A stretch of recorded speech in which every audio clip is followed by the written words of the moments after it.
there's one thing I'm dreaming about, and that is we need to find some damn connection with Islam in all of this.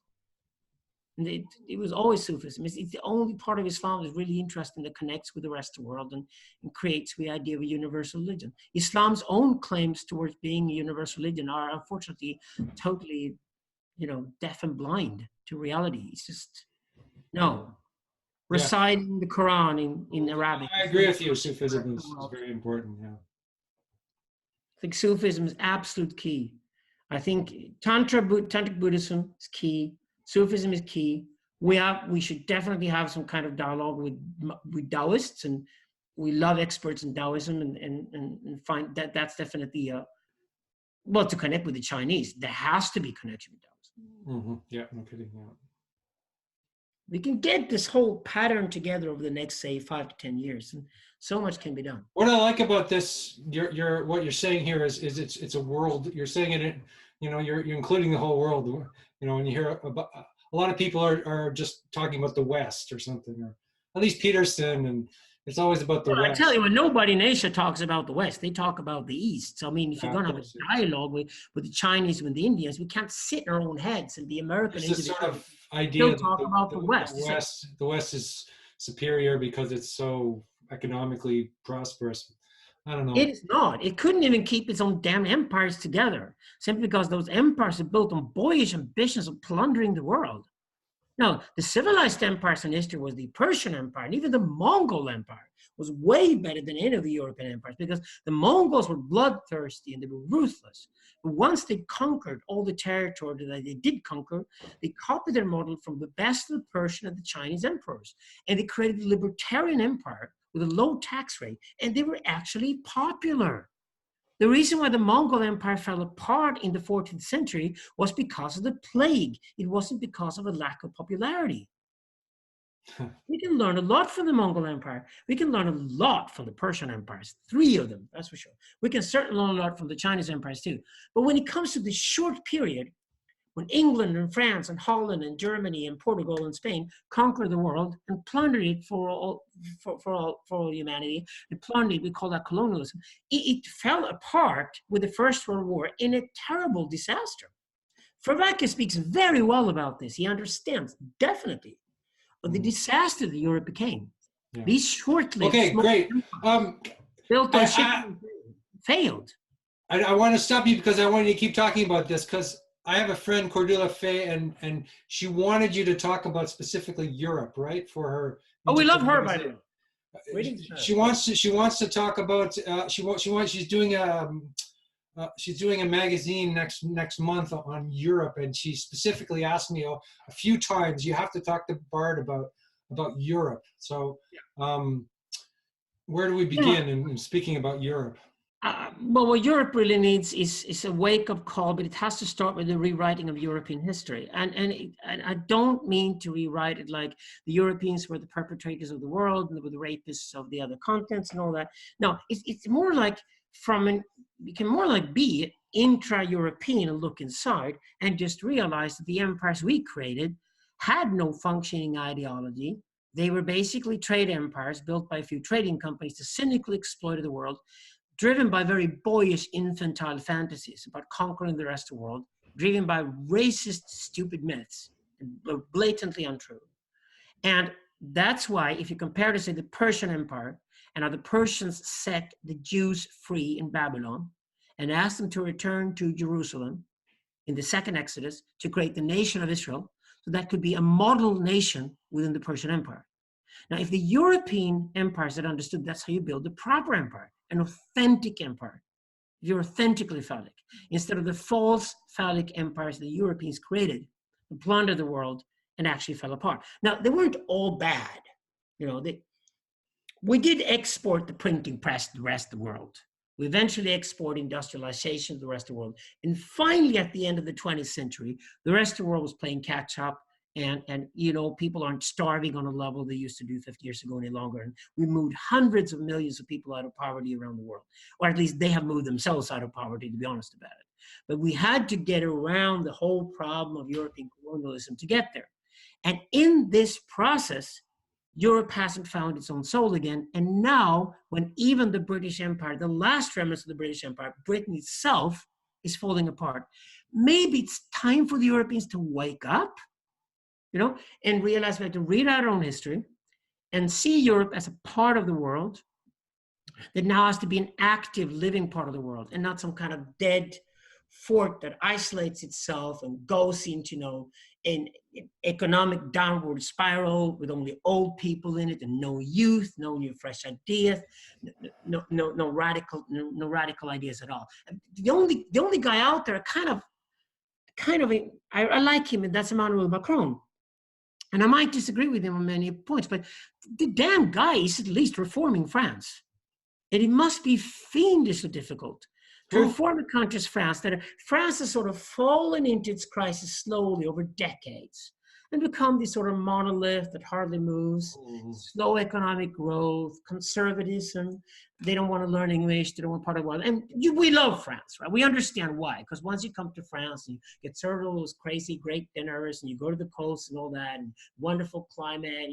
I love the horses of Normandy, and you probably love other aspects of France. You damn live there. I mean, it's a great country to live in. But it's becoming a parrot of itself, and Italy even more so. Italy is now nothing but a postcard that produces nothing of export value any longer, and it's just a tourist destination, hardly anything else. Now that's tragic. Yeah, well, I see that in the arts. Actually, it's like cinema was very alive in Italy and in France in the 50s and 60s, and what's going on? Like, what the hell's going on? I don't know. The problem is that the old institutions that must die are the strongest in Europe. That means the Europeans still believe in political institutions. The European Union is a really weird construction that never had much popularity to begin with. Maybe it does now after Boris Johnson. I don't know. But okay, political institutions, academic institutions, they're terrible in Europe. They're underfunded. They pack in too many students. They don't teach anybody anything. But people still believe in them. It's like the Europeans are so stuck in the Cartesian mythology of Europe being so damn brilliant and civilized, that they believe so strongly in these institutions, they don't see anything else. The best parts of Europe to go to are the parts where the old institutions are weakest. That's why I love the Baltic states. That's why I love Central and Eastern Europe way more than I love Western Europe. I'm much more inspired in a place like Kiev, Ukraine, or in Tbilisi, Georgia today than I would be inspired in Paris or London.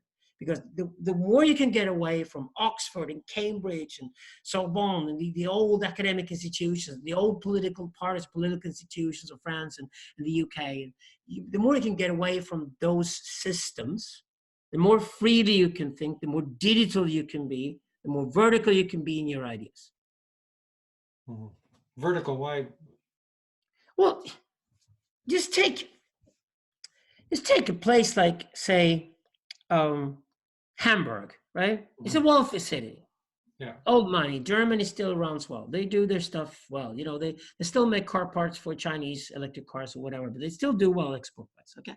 Respectfully, so Hamburg is one of the wealthiest cities on the planet.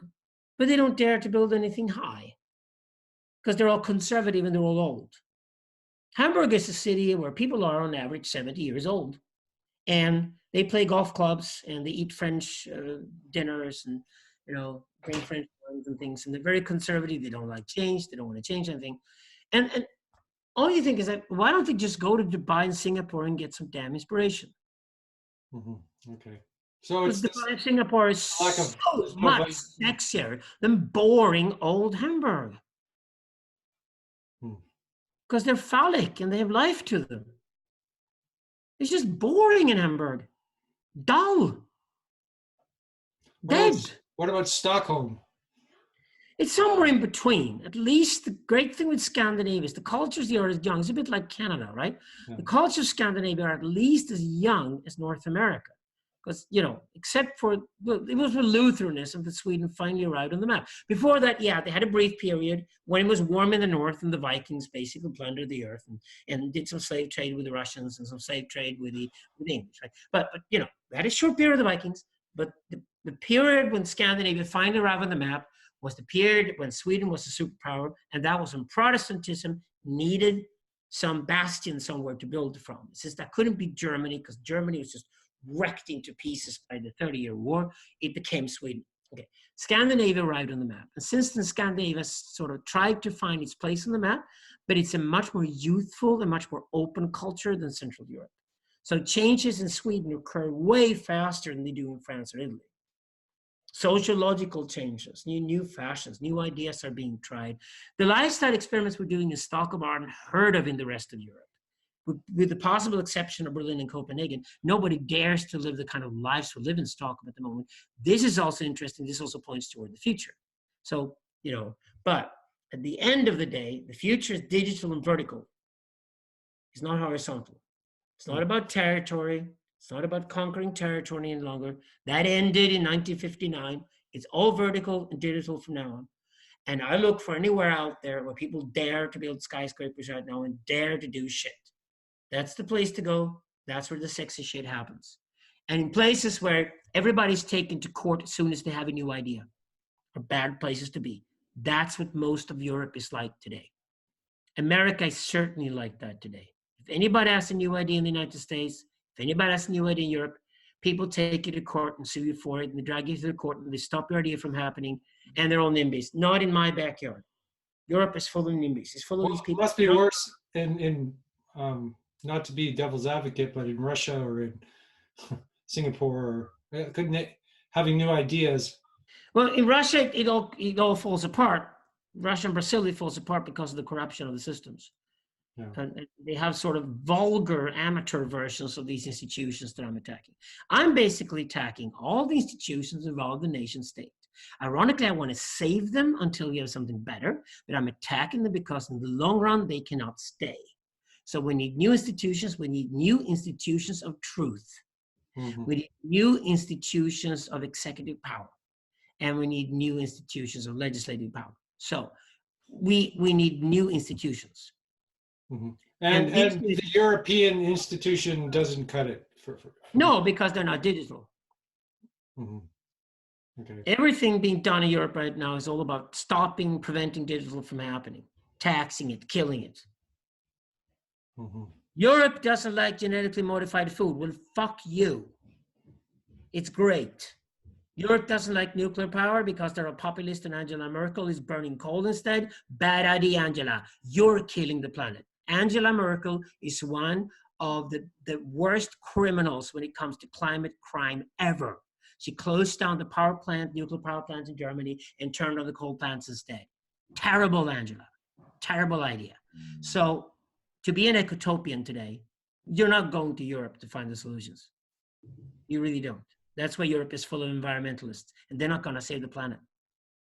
The guys that are going to save the planet are going to be South Korean engineers, and they're going to be people out there in the world who create the solutions to the problems. So with the use of technology and machine intelligence can save the planet.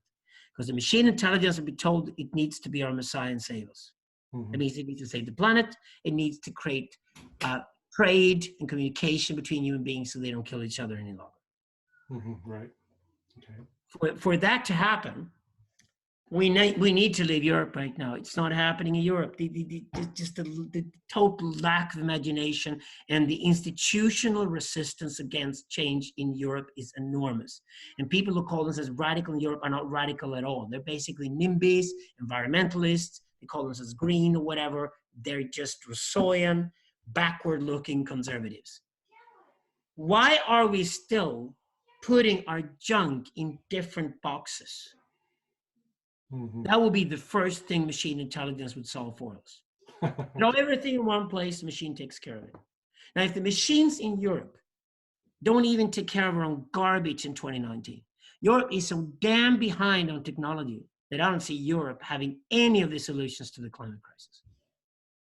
Mm-hmm. That has to be invented somewhere else. Probably India, Korea, and other places, but not in Europe. We talk about dead religion. We talk about dead philosophy. We talk about dead culture. Yeah. Culture of death.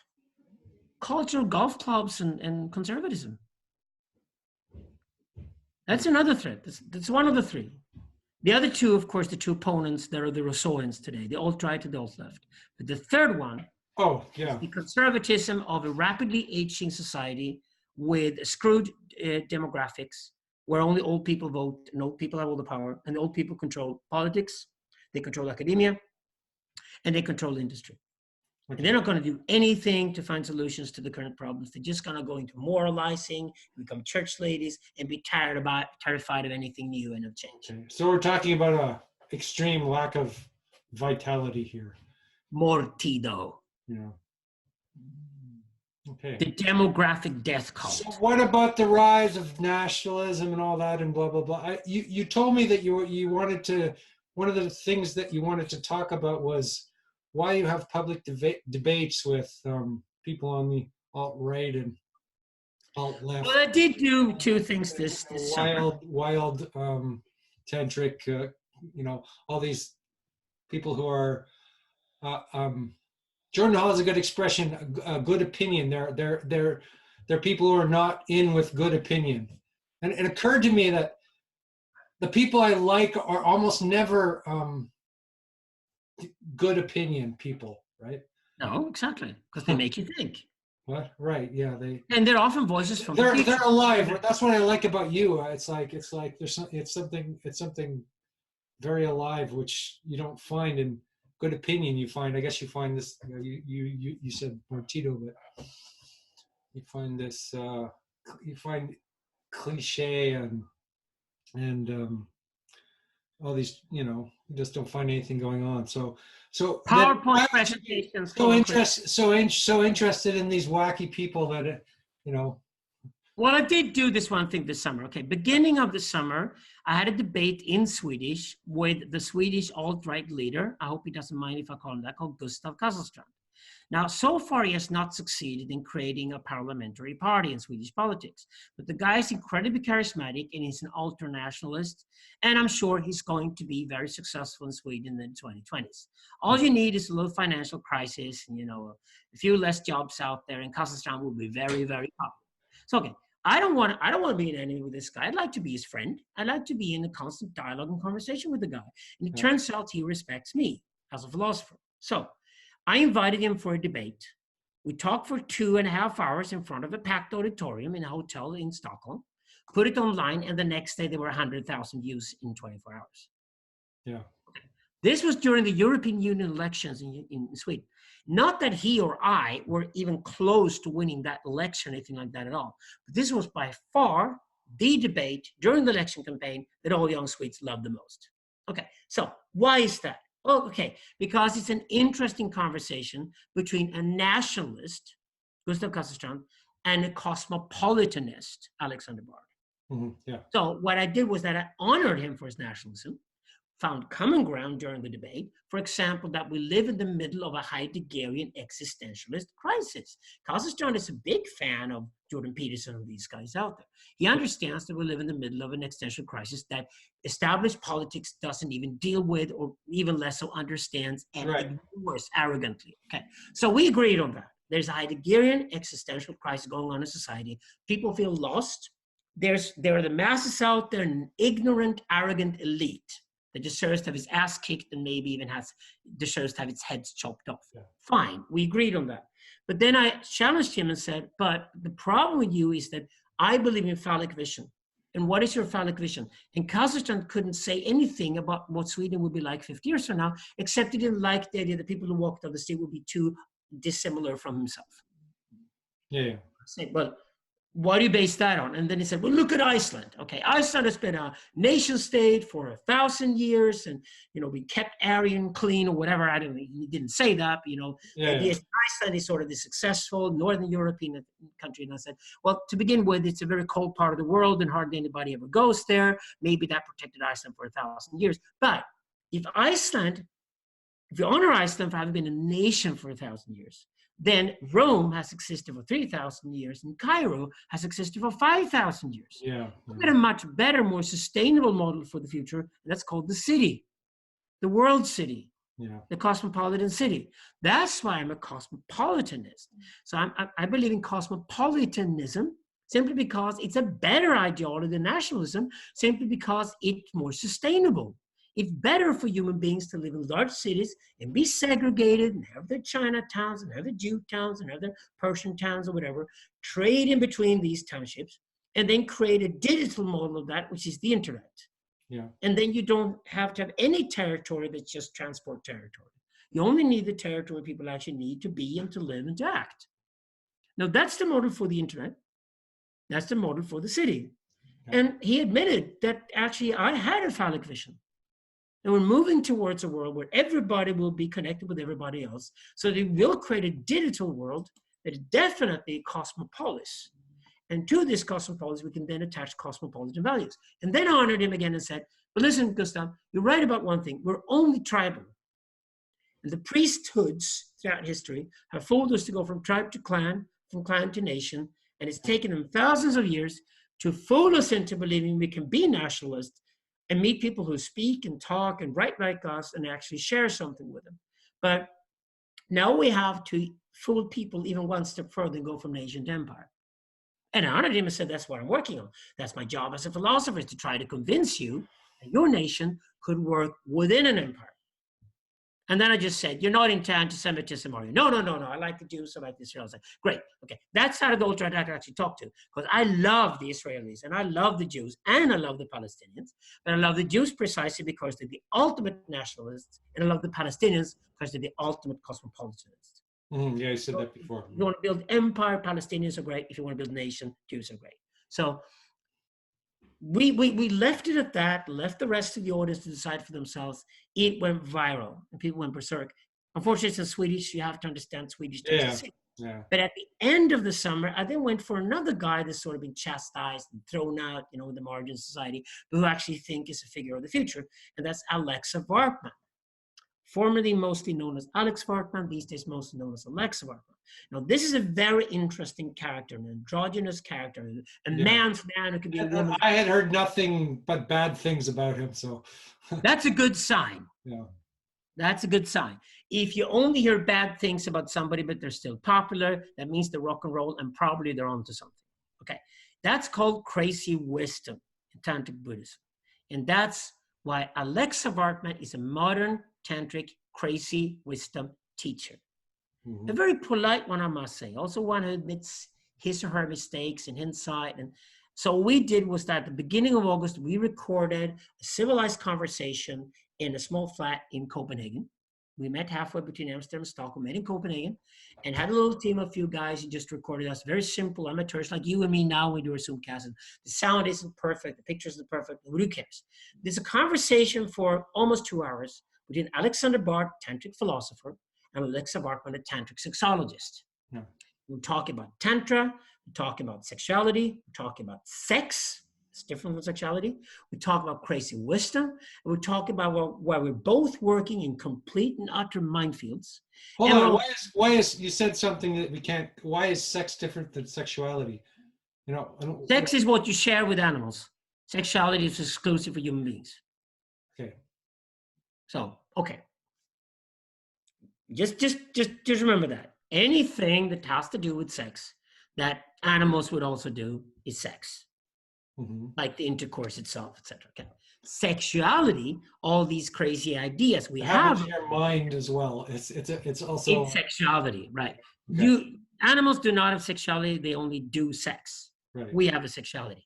And it's never harmonious, it's never balanced, it's never easy, it's always a minefield. And that's exactly what all these Rousseauian social justice warriors love to walk around in sex. Sex and climate are the two favorite topics because they're the hottest topics out there. Climate right now, because it's trendy, sex is always a hot topic and always a minefield and can never be right. It can never be balanced, never harmonious, always a minefield.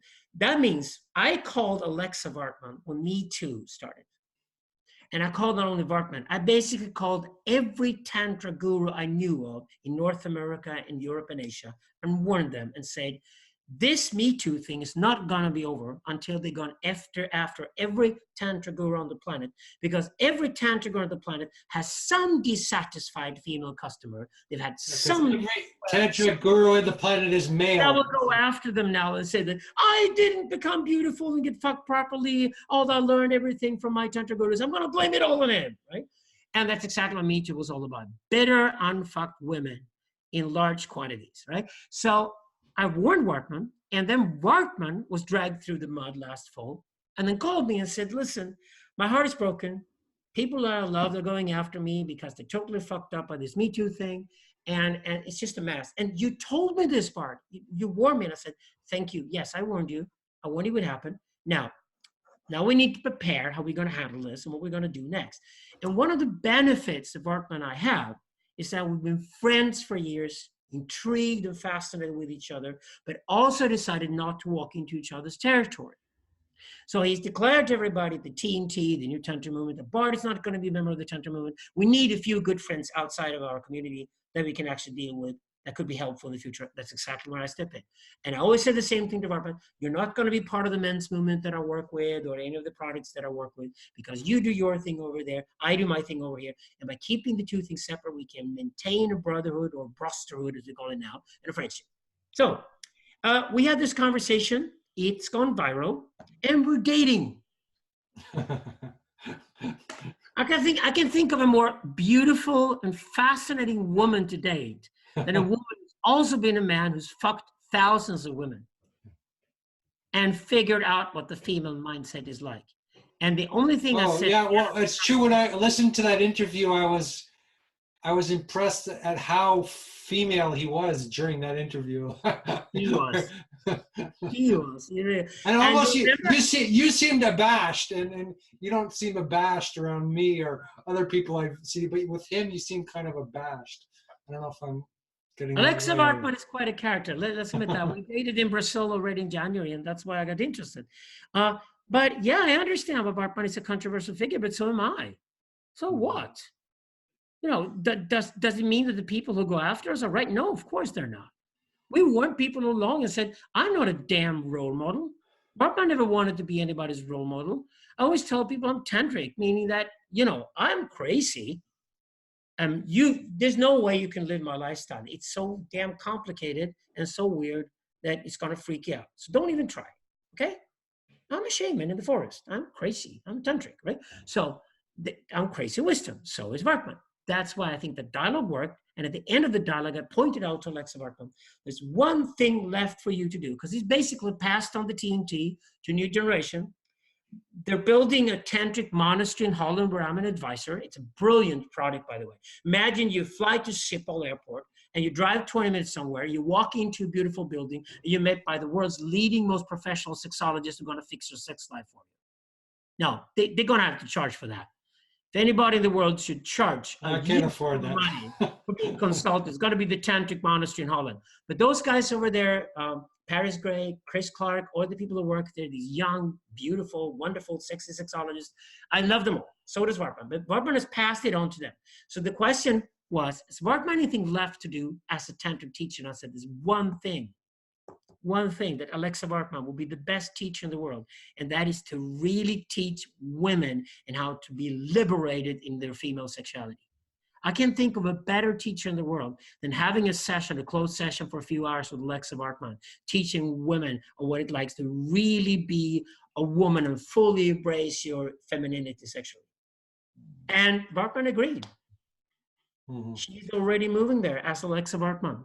Alex Bartman is not going to teach them longer. You're going to see Alexa Bartman teaching women and really fully accomplish female liberation, female sexual liberation. I can't think of a better feminist than Bartman. Mm-hmm.